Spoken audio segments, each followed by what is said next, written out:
درود بیننده‌های عزیز، ما در شهر پنجکент باستانی قرار داریم. دوام 2 روز 26 و 27 نوامبر سال روان پنجکент میزبان همایش سطحی بلند گرامیداشت 80 سالگی اولین قربانی جنگ شهروندی، خادم سیاسی و نخستین سرمحری روزنامه صدای مردم مرادالله شیرالی‌زاده می باشد. ما دوام 2 روز به شما از چاره‌بینی‌هایی که در شهر پنجکент برگزار می گردد گزارش خواهیم داد. با ما باشید.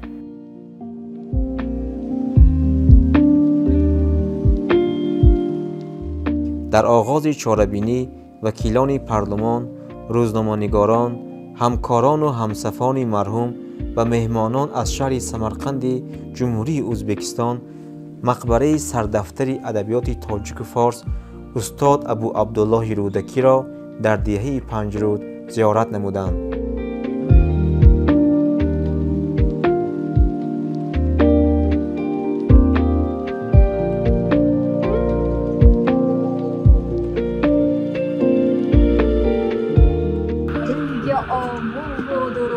راه او زیر پایم پرنیخان آید همه اون جایده از نشان چیرون سوی ما را کاملا آید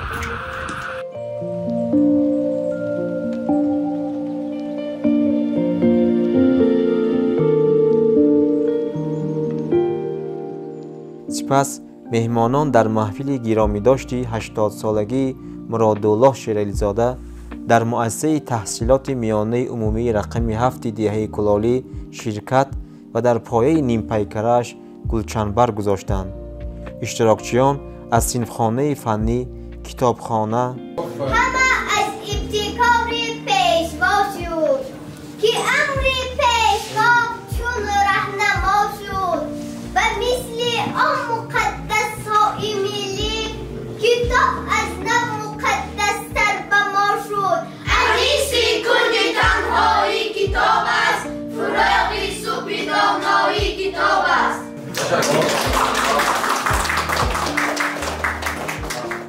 و تالار ورزشی تعلیمگاه که با سهم ساکنان دهه کلالی نوسازی شده‌اند بازدید نمودند.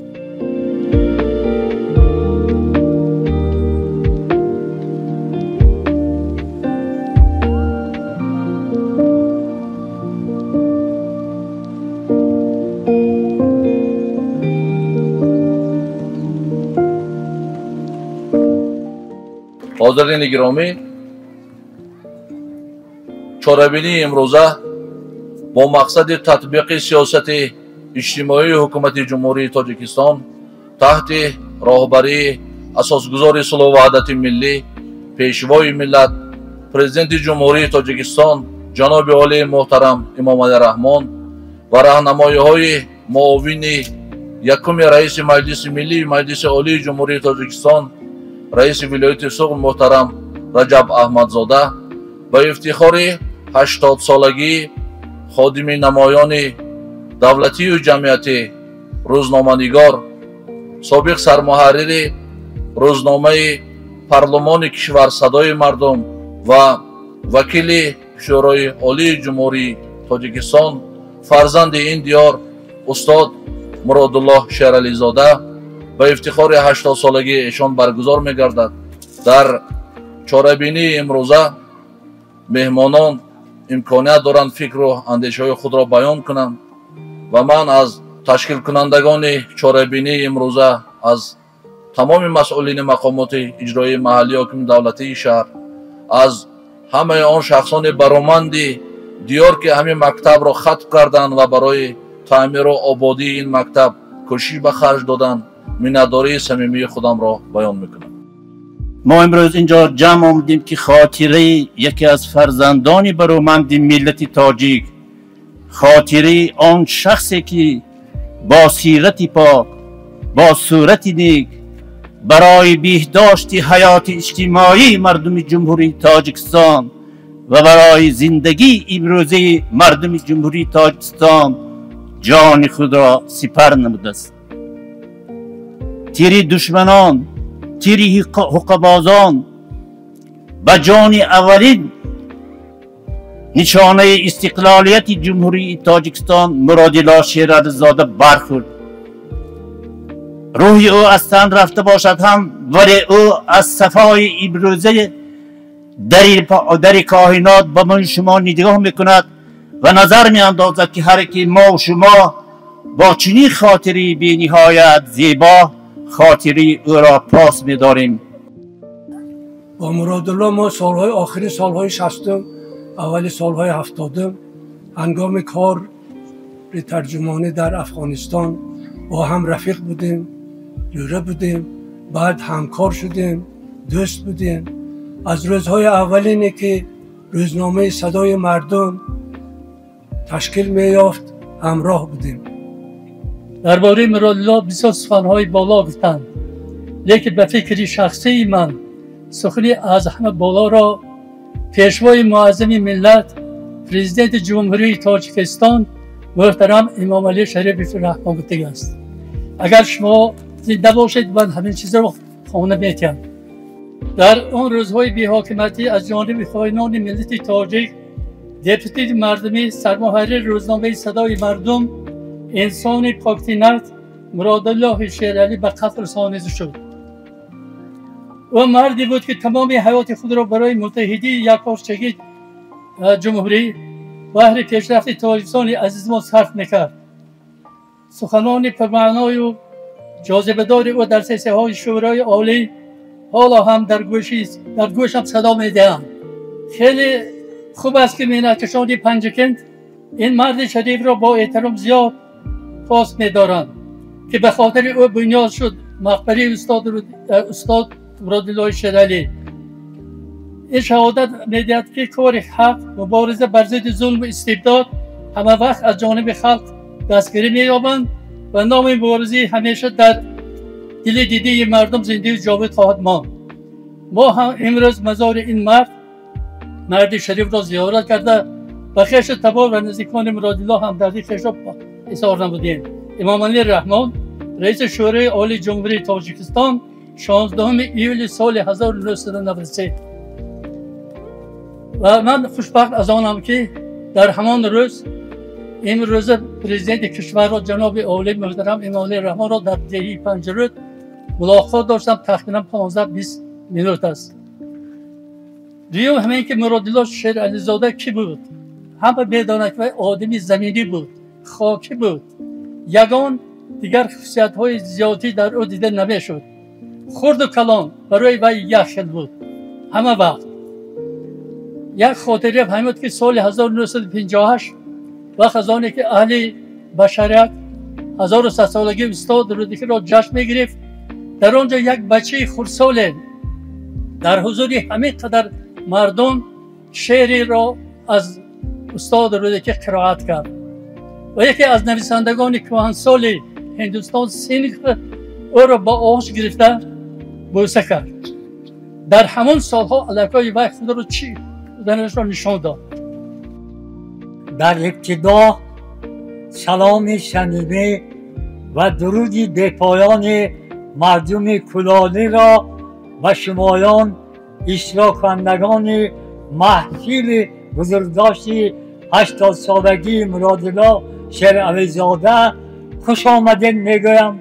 نوری دیده تاج سر زنده و جاوید مان هر کی نکنام زی که از عقیبش ذکر خیر زنده کند نام را. بزرگان معتبر میدانم. من از نام ساکنان دهه کلالی به راهبریت حکومت شهر مخصوصاً و حاکم آن عبدالخالق خالقزاده و شاگرد مرادالله شیرعلیزاده ژورنالیست شناخته شریف همدمپور برای سازمان دادن همین گونه چاره‌دینی از نام مردم دهه کلالی رحمت نامه ها و اظهار تشکر بیان می‌نماید. در ادامه مهمانان به خانموزه مرادالله شیرعلیزاده که در خانه پدریش با خرج مقامات شهر بازسازی شده است تشریف آورده از عکس و نگاره‌های بروزگار و فعالیت مرحوم مربوط شناس شدند. آرامگاه این شخصیت‌های حقیقت نیز وارد نوسازی گردیده مورد زیارت اشتراکچیان قرار گرفت.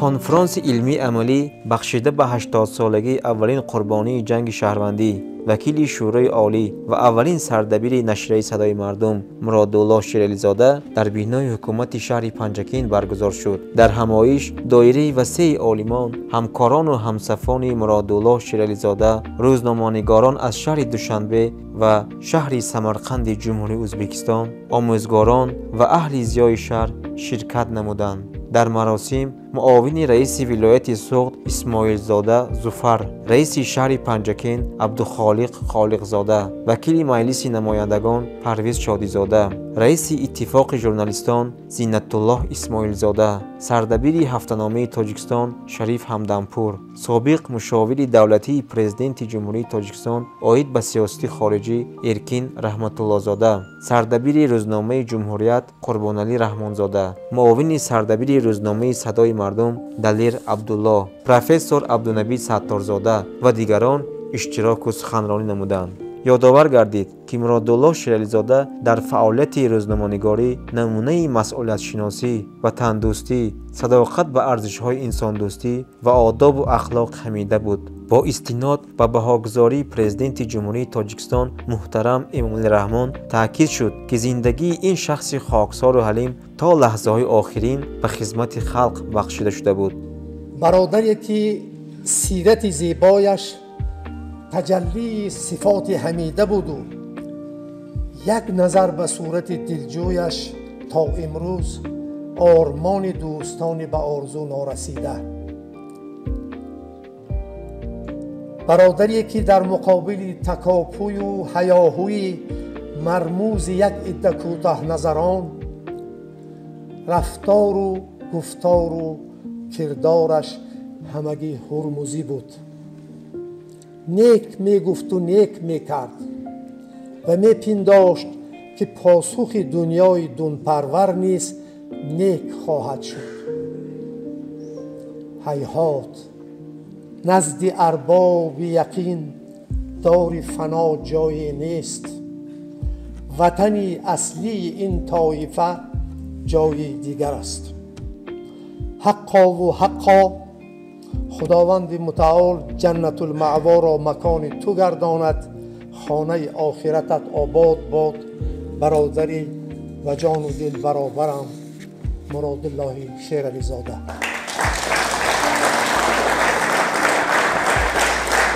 مرادالله شیرالی زاده در عین کمالات 41 استاد گفتند در سن 47 سالگی 5 می سال 1992 از جانب گروه‌های مخالفین و منفعت‌جو هدف تیر قرار گرفت. او چون رمز حقیقت، دانشمند کامل، سیاستمدار ورزیده، روزنامه‌نگار صاحب نام، انسان حقجو شناخته شده، یاد نیکش در قلب‌های ما زنده است. حیات و فعالیت شادروان مرادالله شیرالی زاده نمونه عبرت است برای تمام ما، بخصوص برای جوانان. در سن و سال جوانی این سیاستمدار، عالم، روزنامه‌نگار توانست که وکیل شورای عالی گردد. همچون اولین سرمحرر روزنامه پارلمانی صدای مردم انتخاب گردیده این روزنامه را همچون یک روزنامه خیلی مهم سیاسی و جمعیتی معرفی کند. طی چند روز است که با برکت این اقدام و با برکت اسم شریف مرادالله شیرالی زاده تمام اهل ایجاد در یکی از مرکزهای فرهنگی باستان ما شهر پنجکین جمع آمدند و این مردم که از تمام گوشه و کنار جمهوری اینجا جمع آمدند و از خارج کشور هم با ما پیوستند، همه از آن سخن میگویند که در تاجیکستان با قدر ایجادکار، با قدر زحمت ایجادکار همه میرسند. مرادالله مکتب رو در دیه تمام کرد و من پس از صنف 8 تحصیل رو در آموزشگاه پداگوژی شهر پنجیکت دوام دادم. او دانشجوی انستیتوت پداگوژی شهر دوشنبه و من دانشجوی یونیورسیته دولتی تاجیکستان شدیم. هر دو میخواستیم متخصص فلان بشیم. رابطه های نزدیک ما با مرادالله، من با مرادالله با سالهای راست آمدن که مرادالله در انستیتوت پارتی کمیته مرکزی حزب کمونیست تاجیکستان کار میکردند و کمینا من اول اسپیران بعد استاد فاکولته فیلولوژی یونیورسیته شدم.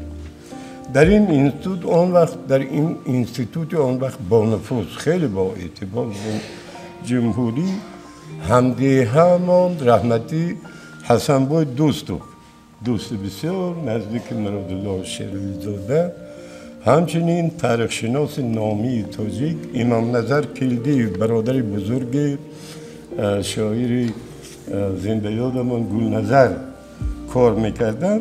آنها با ترجمه و تحقیق اثرهای کلاسیکال مارکسیسم لنینیسم به تاجیکی مشغول بودند. هم مرادالله شیرالی زاده، هم حسن بای دوستو و هم امام نظر کلدی در موضوع تاریخ، زبان و ادبیات تاجیکی، تاریخ گذشته و وضع امروزه خلق تاجیک، سرگذشت بزرگان پیشینه و حاضره آن از جمله باباجان غفور و چنار امام و شیرینشاه شاه تیمور، پروفسور علاءالدین بهاءالدین و دیگران صحبت کردن را دوست می داشتند. از حیات و ایجادیات خودی استاد مرادالله شیرالی زاده همچون مورخ پیش از همه، عالم و ترجمان، نفری که در پیش و کم یک سال راهبریشان توانستند که نامش در تاریخ ژورنالیستیک تاجیک با حرفهای زرین ثبت کنند، برای ما ایدئال بودند. متاسفانه بعد در گذشت این کس نفری دیگر محیدین عالمپور، بعد اون کس سیف رحیمزاده افردی یک دوره مدهیش بود که گلچین کرده سرآمدان ژورنالیستیک زمان استقلال هدف تیر قرار داده بودند. بسیار دوره بود. اما برای ما امروز برای چی باعث افتخار باید باشد که با وجود وکیل پارلمان بودند، با وجود مورخ، ترجمان، عالم بودند، مرادالله شیرالی زاده در تاریخ دولتداری نوین تاجیک همچون ژورنالیست سهام‌آوری صدای مردم یاد می شود و نقش بسته است. بهای شهید روی حقیقت طوری که ما در روزنامه سلاوا ماندیم از جانب رهبر دولت پیشوای معظم ملت داده شده است. گرامی داشت شادروان مرادالله شیرالی زاده یک جزء از این روند است و ما شاهد بودیم که پیشوای معظم ملت در آغاز دولتداری خود با تجلیل 1100 سالگی دولت سامانیان آغاز بخشیدند و من بعد صدها نفر گرامی داشت تشان در سطح خوب و صفت بلند عملی شده ایستاده است و یک دلیل ردناپذیر است، یک به معرض گذاشتن قدرشناسی رهبر دولت است گرامی داشتی شادروان مرادالله شیرالی زاده و شروع از بنیاد مقبره تا چهاربین امروزه همه این به شرافت راهبر خلال سالار ما. دوستی عزیز ما مرادالله شیرالی زاده در دانشگاه که ما یک جای تحصیل میکردیم با آدمگری، با دانش بلند، با فضیلت عالی فرق میکردن. ذهن بسیار بلند داشتن، یک قوه و یک اراده بسیار بقوت داشتن. در همه ساحه، در همه فنها پیشرفت کورس بودن، کورسی که ما تحصیل میکردیم. رجوع مرادالله شیرالی زاده دریغا در جوانی ناگهان از این جهان رفتم. دریغا در جوانی ناگهان از این جهان رفتم، چو گل نشکفتم و در غنچگی از بوستان رفتم. تمام عمر خود کوشیده بودم بهر آبادی، ولی با تشنجانی همراهی باد خزان رفتم. میگفتم در همه حالت عذاب سینه ریشان را ز صحرای وطن زین رو به قلبی خونچکان رفتم. اجل چون روی صحرای دلی من تخم خود کارید، شدم قافله سالاری که با این کاروان رفتم. روزی پنجم بود، میدان آزادی بودم، هیچ خاطرم نمیاد. هر دو ما برآمدیم اتوبوس پنجکند، مردم پنجکند میدان آزادی بودم.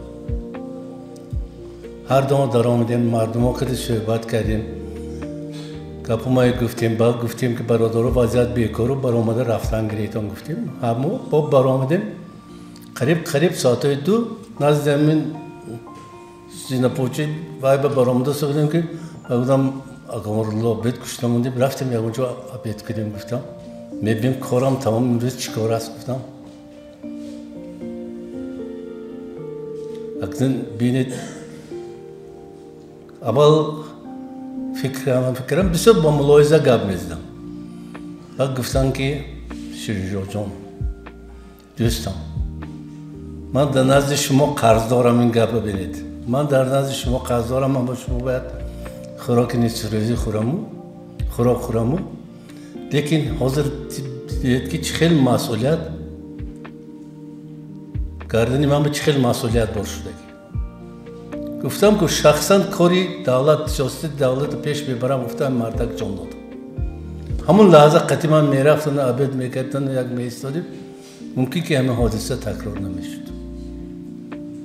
من با مرادالله از دوره شورای عالی کهنه و نو تشکیل شدگی همراه در همون بناها کار میکردیم.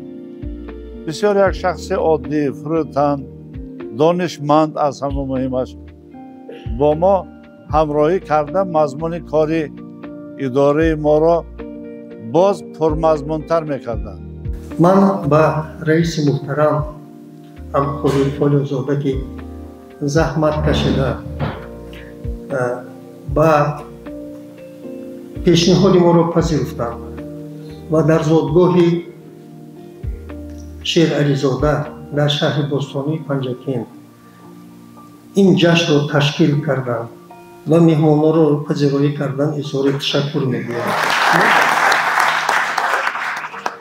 اداره روزنامه تاجیکستان بعد از مرگ مرادالله شیر علیزاده یک جایزه تأسیس داده است، مدال نقره، همه ساله به کسانی که در مستحکم گشتن صلح، پایداری، رفاقت، دوستی و با موضوعهای تاریخی دست میزنند این جایزه را میسپارند و ما این سال تصمیم گرفتیم که این جایزه را برای ابتکارات رئیس محترم، برای زحمت‌هایشان، برای آباد کردن قدمگاه مرادالله شیر علیزاده، این پیکر اون کس خانه موزه شیر علیزاده که این یک مکان تربیه نسل امروز و فردای جمهوری ما هست، میخواهیم به ایشان سپاریم.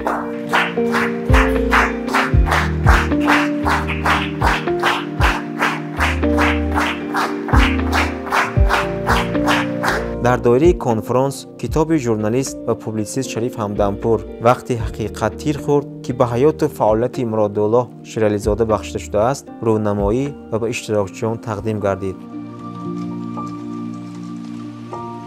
یادآور می‌شویم که در دایره چاره‌بینی‌های مربوط به 80 سالگی مرادالله شیر علیزاده مهمانان از دستاوردهای فرهنگی پنجکند، آثارخانه شاعر مستان چیرلی در دیهه زیر حصار، خانه‌موزه شاعر فیض الله انصاری در دیهه نکنات، مقبره خواجه محمد بشارا که به فهرست میراث بشری یونسکو شامل است و خانه‌موزه استالایق دیدن کردند.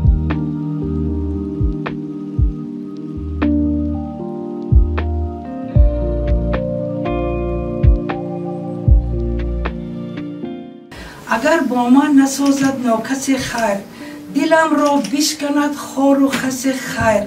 اگر میرد امیدم نیمه را، شوم ناامید از دل واپسی خیر. وطن اینجا امان باشد کفایه، رقیبش ناتوان باشد کفایه. شکوه و شوکت و نام بزرگش در عالم جاویدان باشد همیشه.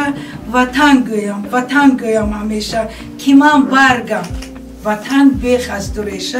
وطن گویم همیشه، وطن گفتن مرا فخر است و پیشه. و شما و من بعد از 5 سال مرگی مرودلو شیرازاده به این نشریه پارلمانی به کار آمدم. اون وقت استاد محترم سرمحرر روزنامه بودن و قلم‌های شغلی روزنامه رو اولین ما رو تحریر میکردن و همون زمان من زیاد درباره این مرد شریف، درباره این مرد نکونام، درباره مرودلو شیرازاده همچون نخستین گویم یا اولین شهید راهی دولت کنستیتوسیونی، اولین شهیدی که به خاطر یکی از شخصیت‌های بزرگ بودنشان کشته شدند. شما میدونید و شاید نسل نو نداند که در تاریخ استقلالیت تاجیکستان، در تاریخ احیا گردیدن دولت تاجیکان شخصیت‌های زیادی کشته شدند. خب جنگ است، ولی متاسفانه ما در این دوره یک روی کلان شخصیت‌های نامداری ملت تاجیک را از دست دادیم و بسیار خوب است که برای اون که از خاطره های نسل امروز نام تاریخی اینها زدوده نشوند، به خاطر اون که احترام به نفرانی که جان خود را فدا کردن در راه امروزه استقلالیت ما، همین گونه چاره‌بینی ها گذرانده میشد، همین گونه همایش ها میشود. امروز ببینید اون کودکان به دنیا آمدن که اگر همین گونه همایش ها نباشند شاید ندانند که مرودلو شیرازاده کی بودیم. شکر خدا که من همین مرد رو 2 مرتبه دیدم، دیدار دیدم، 1 مرتبه صحبت کردم، لیکن من گمان نکردم که این آدم یا دیدار بینیم و با همین تمام می شود. و وقتی که از دنیا گذشتن این انسان من شنیدم خیلی اشک ریخته بودم، زیرا من این انسان رو به صفت اتالون قبول کردم. باور کنید از مطالعه های همون روزنامه و از کارنامه این انسان و از رفتار و گفتار و از پندارش و من میگویم که یک انسان هم زمینی هم صمیمی هم شوروی بودن همین کس. من همین شوروی گفته خودتون میفهمید این بسیار یک چی دارد. اگرچه امروز این انسان در بینمون نیستند، سالها این کس رو از ما دور میبرد، لیکن ما از که چقدر دور روی شهامتی که همون وقت احساس میکنیم. سالها این انسان بزرگ رو از ما دور میبرد، لیکن همین شهامت این انسان، کشش این انسان که ما رو به سویش میکشد طرف زیاد میشود.